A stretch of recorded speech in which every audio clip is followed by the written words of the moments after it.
আজকে আমরা রান্না করব এত বড় পাতিলে। এটা মূলত সিন্নির জন্য রান্না করা হচ্ছে। আজকে ছিল আমার দাদার মৃত্যুবার্ষিক, এই জন্য তার জন্য ছোটোখাটো করে একটা আয়োজন করা হয়েছে। আমার ফুপিরা আসছিল, সবাই মিলে আমরা আয়োজন করব। আমার ফুপিরা সবাই মিলে এখানে চাল ডাল পেঁয়াজ রসুন সব কিছু দিয়ে দিচ্ছে, মাখিয়ে রান্না করবে।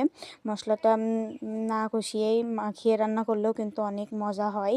আপনারা কে কীভাবে খিচুড়ি রান্না করেন কমেন্টে জানাবেন। আর আমার ভিডিও আপনাদের কাছে কেমন লাগে অবশ্যই কমেন্টে জানাবেন। আরেকটা বিষয়, আপনারা আমাকে অল্প কয়েকদিনে যেভাবে সাপোর্ট করেছেন তার জন্য অসংখ্য ধন্যবাদ। আপনারা এইভাবে আমাকে সাপোর্ট করবেন, আমাকে ভালোবাসবেন।